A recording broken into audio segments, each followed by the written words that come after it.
하나님의 말씀 야고보서 1장 1절부터 4절까지 보겠습니다. 야고보서 1장 1절부터 4절까지 신약성경 371쪽 근처에 있습니다.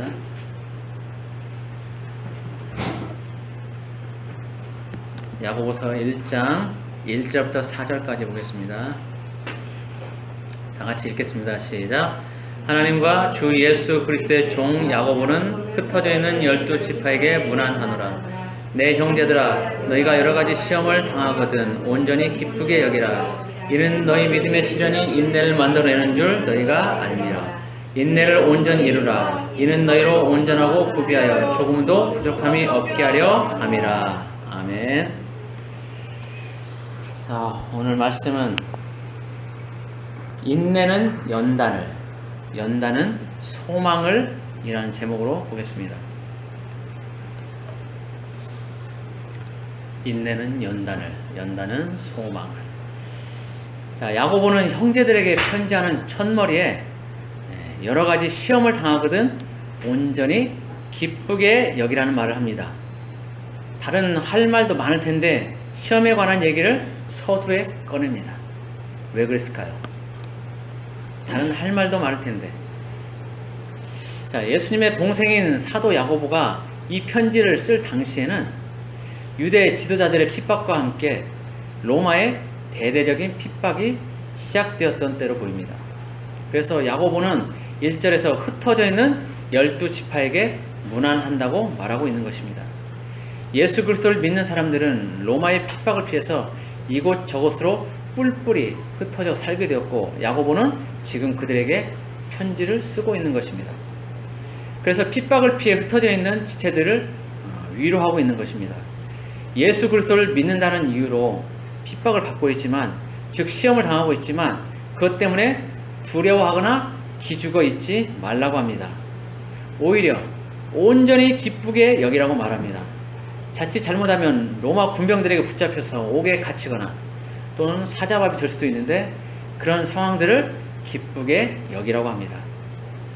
기쁠 게 하나도 없는 그런 상황인데 기쁘게 여기라 이렇게 말합니다.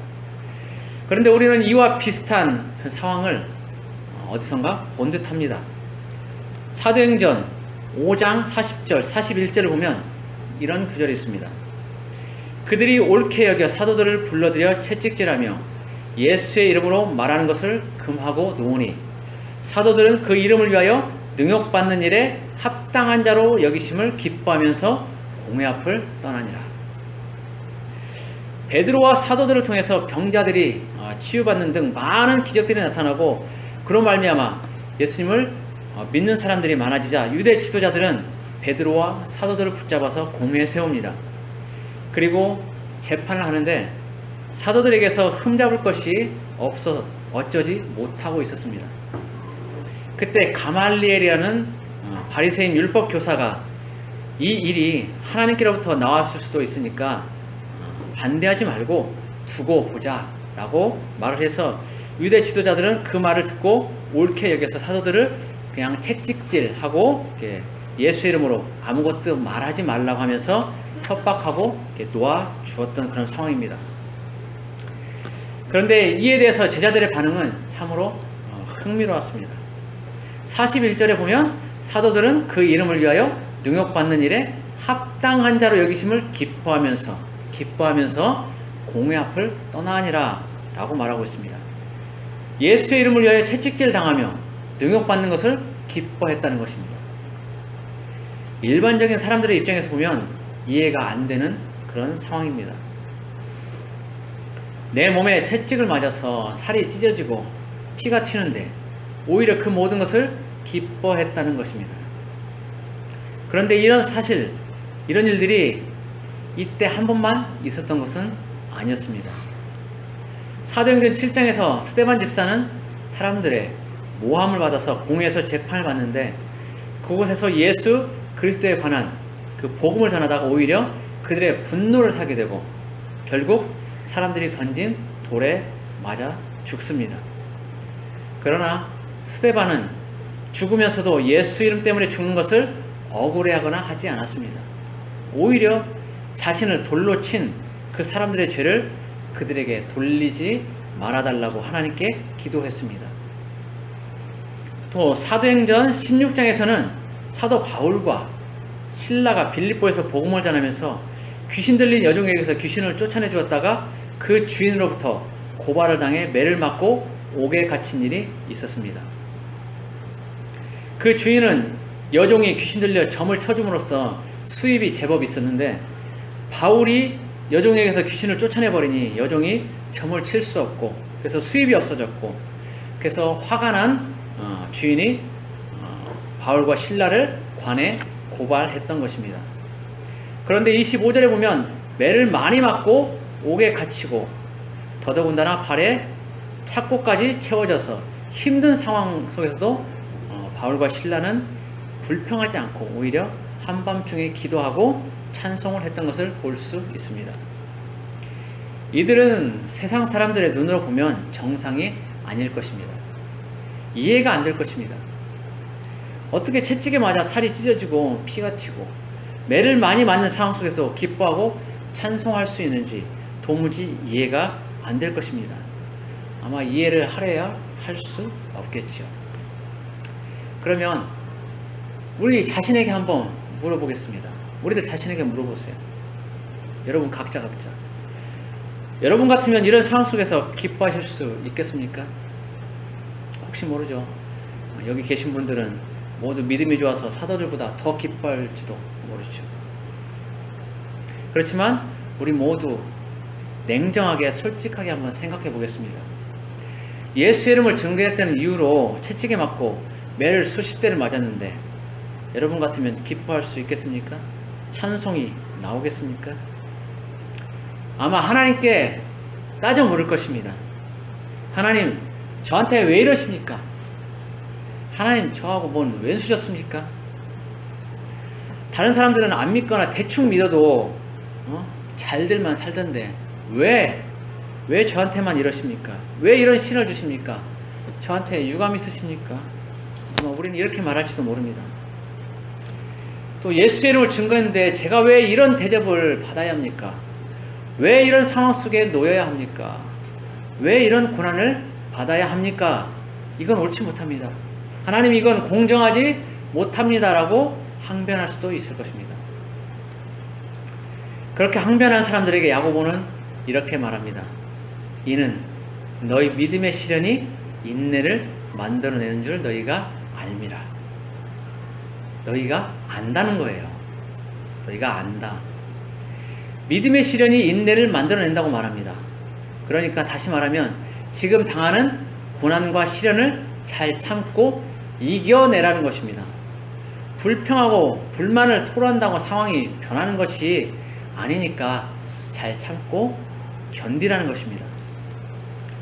하나님의 나라는 아무나 가는 그런 나라가 결코 아닙니다. 대가를 지불하고 가는 나라입니다.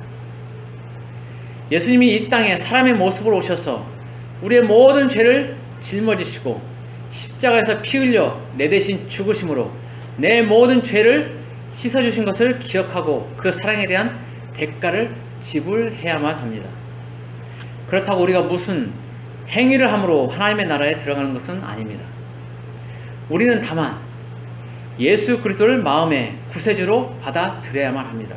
그리고 예수 그리스도를 닮는 삶을 살아야 합니다. 그리고 그 가운데 우리는 어떤 대가를 지불해야만 합니다. 많은 사람들이 예수님을 마음에 영접했다고 말을 합니다. 그리고 자신이 예수님을 믿었으니 모든 것이 잘 될 것이라고 말을 합니다. 생각을 합니다. 아브라함의 복이 당장 자신에게 흘러넘칠 것으로 그렇게 생각을 합니다. 그런데 살다 보면 곧 그렇지 않다는 것을 알게 됩니다. 예수 믿으면 모든 것이 잘 풀리고 잘 될 줄 알았는데 잘 풀리기는커녕 오히려 고난이 오고 삶이 힘들어지기도 합니다. 그러면 많은 사람들은 그것을 견디기 힘들어합니다. 왜 자신에게 이런 시련이 오는지 이해하지 못합니다. 그저 죽지 못해 하루하루를 살아갑니다. 다른 사람들은 다 잘 살고 있는 것 같고 나만 이렇게 힘들게 사는 것 같이 보입니다. 삶에 의욕도 없고 그냥 세월이 빨리빨리 지나갔으면 하는 생각이 듭니다. 저녁에 잘 때는 제발 아침이 오지 않았으면 하는 생각을 합니다. 그리고 이대로 잠들고 아침에 눈을 뜨지 않았으면 그런 생각을 합니다. 왜 이런 생각들을 하게 됩니까? 그것은 예수 믿는 것에 대해 올바르게 알지 못하기 때문입니다. 그저 예수 믿고 복만 받겠다는 기복신앙이 그 마음 바닥에 깔려 있기 때문입니다. 예수를 위해서 내가 가진 모든 것을 드리겠다는 생각보다는 나를 대신해 죽으신 그분을 위해서 내가 할 수 있는 것이 무엇인가를 생각하기보다는 그저 오로지 복만 받기를 원하기 때문에, 나 평안하기를 원하기 때문에 고난이 주어지면 그것을 인내하지 못하게 되는 것입니다. 로마서 8장 17절을 보면 이렇게 되어 있습니다. 자녀이면 또한 상속자, 곧 하나님의 상속자요 그리스도와 함께한 상속자니 우리가 그와 함께 영광을 받기 위하여 고난도 함께 받아야 할 것이니라. 우리는 예수님을 마음에 영접하면 하나님의 자녀가 되고 하나님의 상속자가 됩니다. 그런데 그리스도와 함께한 상속자라고 말합니다. 그리스도와 함께한 상속자. 이 말은 우리가 상속자가 되어서 그 영광을 누리기 위해서는 예수 그리스도가 받은 고난도 함께 받아야 한다는 것을 말합니다. 단물만 빨아먹으려고 하지 말라는 것입니다. 하나님의 나라에 들어가는 것이 그렇게 만만하지, 호락호락하지 않다는 것입니다. 한번 예수 믿으면 구원이 영원하니 예수 믿은 뒤에는 아무렇게나 살아도 된다는 교회의 잘못된 가르침이 우리의 삶을 정결하지 못하게 만들고 결국 사람들로 하여금 예수의 단물만 빼먹으려는 생각을 가지도록 만들고 있습니다. 자신의 구원은 영원하다고 믿으면서 삶을 정결하고 거룩하게 살지 않는다면 그 사람의 믿음은 잘못된 믿음입니다. 성경을 제대로 알지 못하는 사람입니다. 그 사람은 제대로 올바르게 예수를 믿는 것이 아닙니다. 결국 하나님의 나라에도 들어가지 못합니다. 삶이 정결하지 못하고 거룩하지 못하면 그 사람은 예수 믿는 사람이 아닙니다. 한 번 구원이 영원한 구원이라고 생각하면서 아무렇게나 세상과 짝하며 사는 사람이 과연 제대로 예수 믿는 것일까요? 세상 풍조에 그대로 떠밀려가면서 예수 믿는 아무런 흔적도 안 보이는데 그 사람이 과연 구원받은 그런 사람일까요? 세상 사람들과 똑같이 술 마시고 담배 피고 마약하고 음란한 것들을 즐기고 점집 찾아다니고 우상 숭배하고 이기적으로 살면서 남 험담하고 미워하면서 과연 예수 믿는다고 할 수 있을까요? 김일성, 김정일을 신격화해서 우상 숭배하며 그것을 추종하는 사람들이 과연 하나님의 나라에 합당한 사람들일까요? 이 모든 것들은 하나님이 싫어하시는 가증한 것들입니다. 세상과 구별되지 않으면 그 사람은 예수와 아무런 상관도 없는 사람입니다. 그저 혼자 자신은 예수를 잘 믿고 있다고 착각에 빠져 있을 뿐입니다. 정결과 거룩은 결코 그냥 이루어지지 않습니다. 아무렇게나 사는 삶에서는 정결과 거룩이 나오지 않습니다. 이것들은 시련과 고난을 통해서 이루어집니다. 예수 이름으로 받는 고난과 시련을 통해서 그 사람이 정결해집니다. 정결해지기 싫으면, 예수 닮기 싫으면 예수 이름을 받는 고난이 올 때 예수 이름을 부인하면 됩니다. 난 예수 안 믿는다라고 말하면 됩니다. 그러면 고난이 오지 않을 것입니다.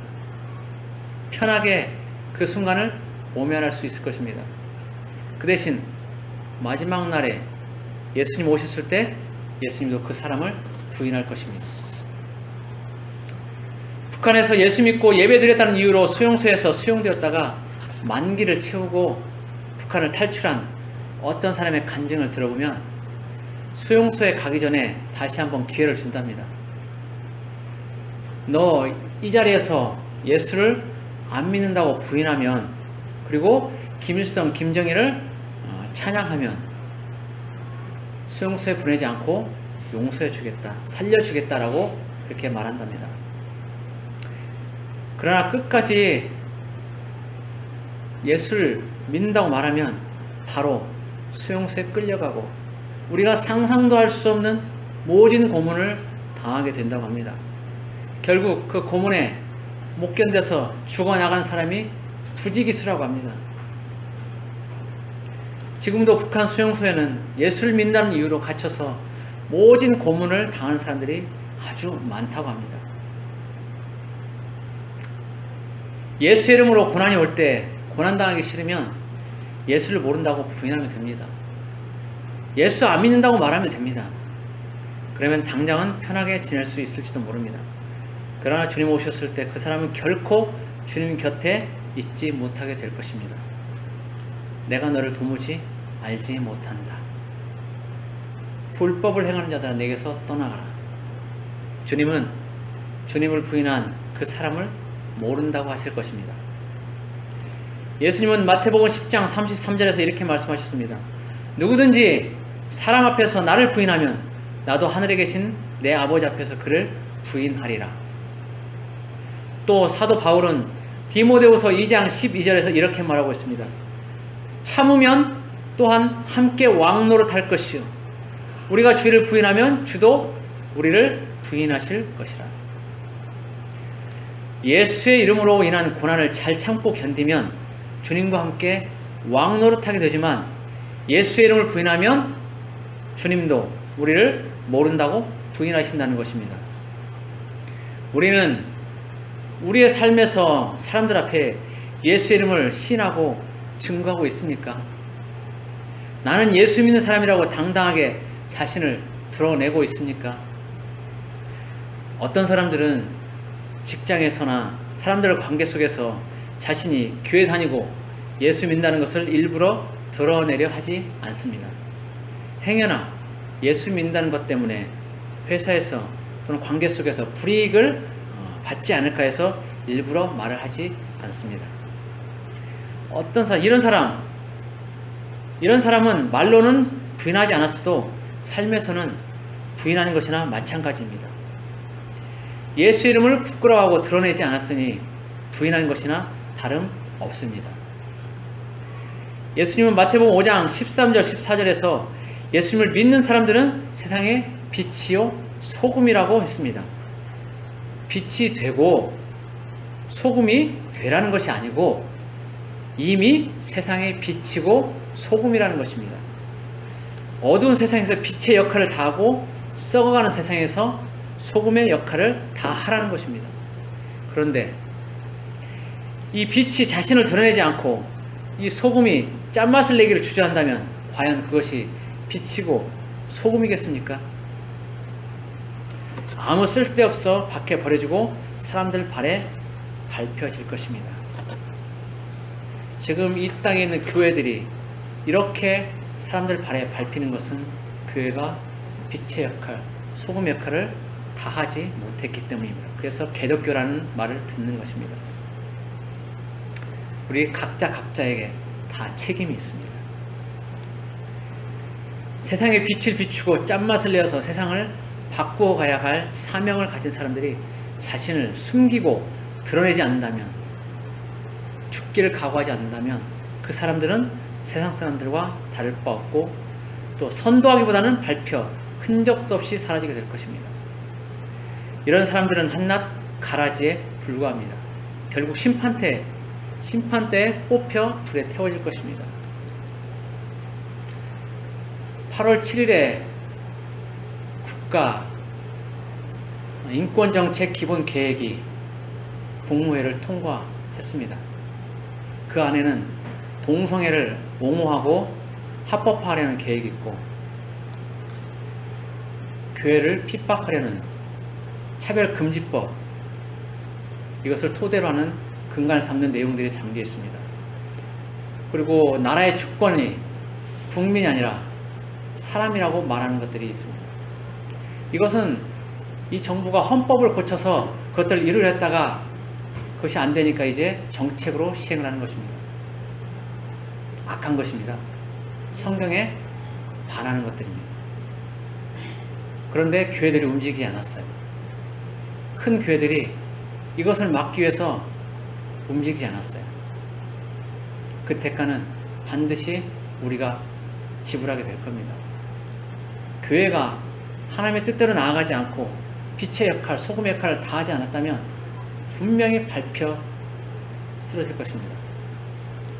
우리 교인 한 사람 한 사람이 끼어서 기도하지 않으면 머지않아 우리는 유럽과 같은, 영국과 같은 그런 신세가 될 것입니다. 영국은 한때 많은 전 세계의 복음을 전하는 선교사를 파송했던 나라입니다. 그러나 지금은 그 나라가 아주 황폐하게 되어서 오히려 선교사를 받아들여야 하는 그런 나라가 되었습니다. 우리나라가 국회 처음 재건될 때 국회에서 기도하며 시작을 했습니다. 하나님께 의탁하고 나아갔습니다. 하나님은 우리에게 어느 나라에도 없는 그런 복을 주셔서 이 50년 동안에 많은 부흥을 이뤘고 경제 발전을 이루고 영적으로도 부흥했습니다. 그런데 먹고 살만하니까 교회가 안일해졌습니다.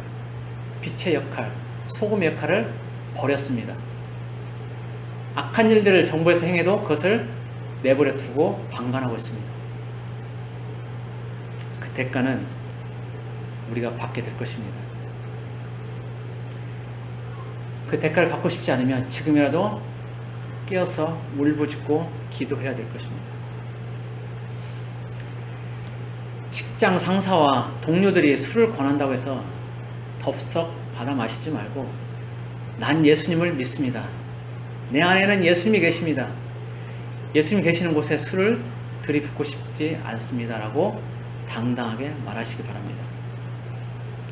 친구나 아는 사람이 용한 점집이 있다고 같이 가보자고 해도 절대 따라가지 마시기 바랍니다. 오히려 그것이 옳지 않음을 알려주고 교회로 인도하시기 바랍니다. 하나님을 섬기는데 방해되거나 성경에서 말하는 악한 것들은 단 하나도 허용하지 마시기 바랍니다. 작은 것을 허용하면 결국은 다 잃게 됩니다. 예수 이름 때문에 받는 고난을 두려워하지 마시기 바랍니다. 그 이름을 숨겨두지도 마시기 바랍니다.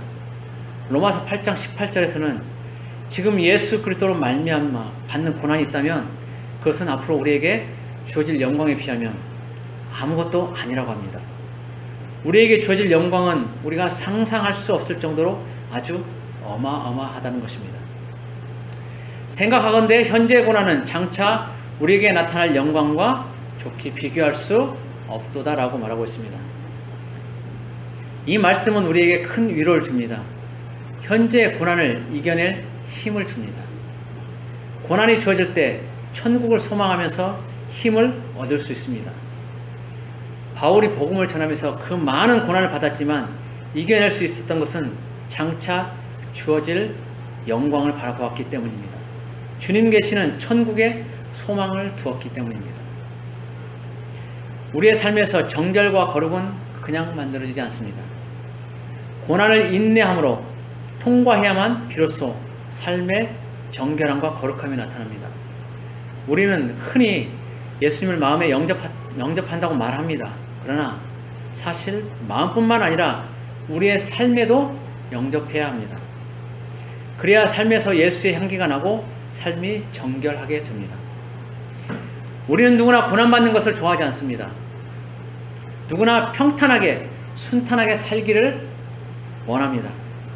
그러나 우리의 소망은 결코 이 땅에 있지 않음을 알아야 합니다. 천국을 소망합니다. 우리는 천국의 영광을 누리기 위해서는 예수님과 함께하는 고난을 감수해야만 합니다. 사도 바울은 로마서 5장 4절에서 인내는 연단을, 연단은 소망을 이룬다고 말하고 있습니다. 예수님은 마가복음 8장 34절에서 누구든지 나를 따라오려거든 자기를 부인하고 자기 십자가를 지고 나를 따를 것이니라 라고 말씀하셨습니다. 자기 십자가를 진다는 것은 예수님을 위해서 죽을 각오를 하는 것입니다. 현재 나에게 닥친 고난을 예수님을 생각하면서 인내함으로 천국 소망을 가지고 나아가는 우리 모두가 되기를 예수님의 이름으로 축복합니다.